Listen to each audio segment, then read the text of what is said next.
Dans la soirée, mon mari demanda à ma mère le nom de toutes les personnes que nous étions alliés. Il avait trouvé ridicule que notre mariage n'ait pas été annoncé selon l'usage et sans consulter son frère. Il fit au nom de ma mère et de la sienne des billets de bar qu'il envoya dans tout Paris. Le consul l'apprit et entra en colère. « De quoi vous mêlez-vous » dit-il à mon mari. « Si je vais vouloir suivre les usages reçus, je fais ces billets en mon nom. Ne suis-je pas votre père? Ne c'est pas ma belle-fille que vous avez épousée? De quel droit faites-vous écrire ma femme sous ma permission? Vous devriez savoir que ma qualité de premier consul voulait que les autorités françaises et les ambassadeurs étrangers fussent prévenus et si ce mariage qui ne s'est fait ainsi entre nous que peut prévenir l'embarras d'une cérémonie. Ils ne sauront à quoi attribuer le motif de cet oubli. Ils ne supposeront pas qu'il vient de vous. Vos sottises retombant sur moi. Vous ne sauriez être indépendant. Je ne le souffrirai pas. Nous fûmes affectés de la réprimande sévère du consul. Mon mari eut peine à lui pardonner une scène faite devant moi, car il me répéta souvent depuis que son frère était bien le chef de la République, mais qu'il n'était pas le chef de sa famille, que Joseph était l'aîné. Le consul partit avec ma mère, le troisième jour de mon mariage. Mon isolement m'attrista. J'allais me trouver avec mon mari dont je connaissais à peine le caractère. Je m'étais bien aperçu que peu de choses l'effrayaient, mais j'avais pris la ferme résolution de réunir mes efforts pour le satisfaire en tout et le rendre heureux autant qu'il dépendait de moi. L'avenir s'offrait à moi sous un autre aspect et me laissait entrevoir une existence grande et paisible. Si j'étais enfant, me disais-je, je porterais là tous mes soins, toute ma tendresse, si bien et si peu observée.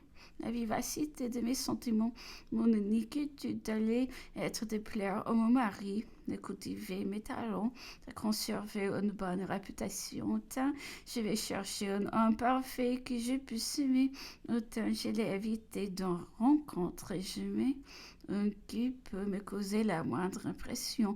Si le hasard me le présentait, j'aurais la force de le fuir. J'irais plutôt confier ma faiblesse à mon mari. Ne doit-il pas être mon conseil, mon guide, mon meilleur ami? Toutes ces réflexions me rassuraient sur l'avenir et me promettaient une vie pleine d'intérêt, exempte de troubles et d'agitation. Je me souvenais des plaisanteries de Madame Campin sur ce qu'on appelle la lune de miel. La première jour d'une union, disait-elle, sont toujours peu et sereins.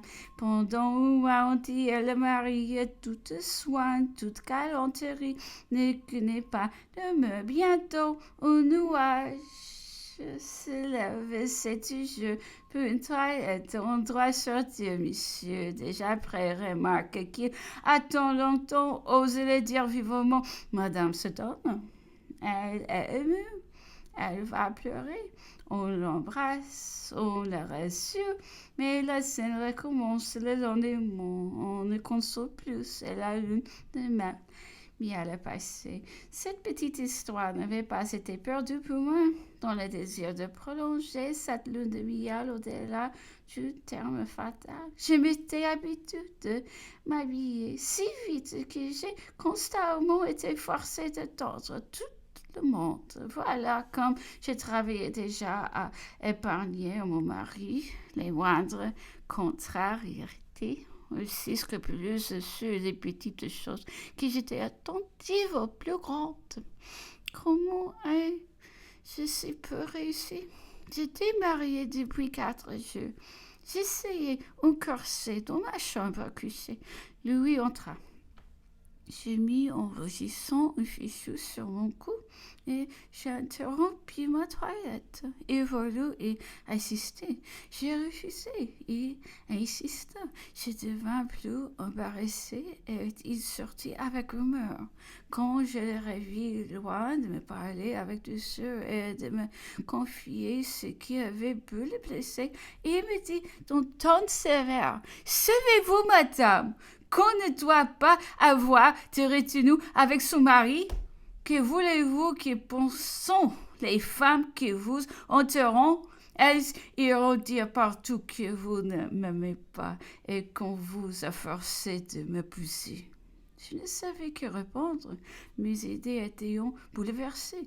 Comment prévoir une semblable querelle? J'ai demeuré immobile d'étonnement et de crainte. Le consul nous avait permis d'habiter la maison pendant son absence. Nous nous décidâmes à y aller, malgré la saison rigoureuse. Adèle Agoué me accompagna. Nous passions nos journées à nous promener dans les bois couverts de neige et les soirées à lire au coin du feu. Un ami de Louis, officier dans son régiment, vint passer quelque temps avec nous. Il était assez gauche. Assis pendant notre lecture, à une table composée de différents jeux, il essayait tout l'un après l'autre sans pouvoir réussir à aucun. L'on vit de rire, nous prit. Louis, qui venait de commencer un roman, s'arrêta, nous reprocha de nous moquer de lui, ce qui nous rendait promptement notre sérieux. Par malheur, nos yeux se retourneront vers le jeune officier qui ne pouvait parvenir à ôter un anneau du wagonadier.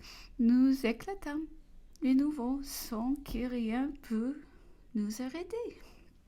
Ni l'air mécontent de mon mari, ni nos efforts pour nous contraindre. Tout augmentait ce fou rire qui s'échangeait bientôt pour moi en larmes amères.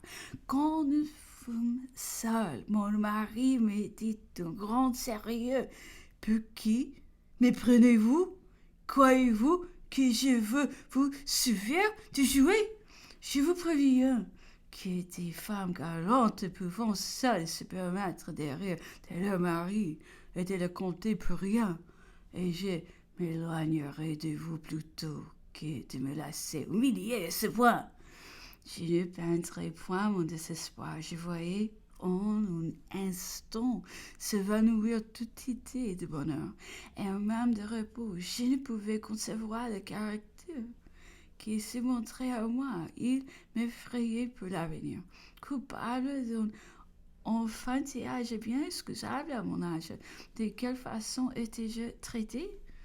Que faire pour contenter un homme qui si peu de choses blesse? Je n'avais jamais calculé une action, ni pesé une parole. Tout était approuvé par ceux qui m'entouraient. Je demandais plus à être louée, mais j'avais besoin d'être mieux comprise. Mes pensées funestes vinront, mais j'étais dans un état nouveau pour moi. J'ai eu une attaque de nerfs. Et l'homme seul me soulageront. Mon mari ému et attendri chercha à me consoler, mais le mal était fait.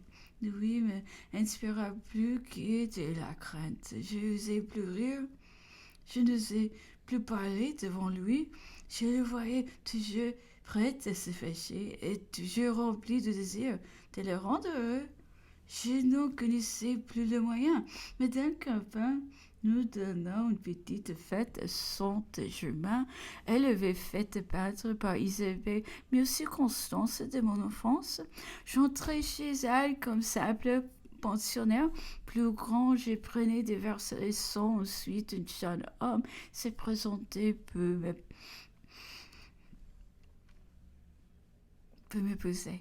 Enfin, c'était toute l'histoire de ma vie arrangée en véritable lanterne magique. Chaque tableau, on de mes compagnes chantait un couplet, plusieurs, en exprimant les regrets de mon absence, se mirant à pleurer.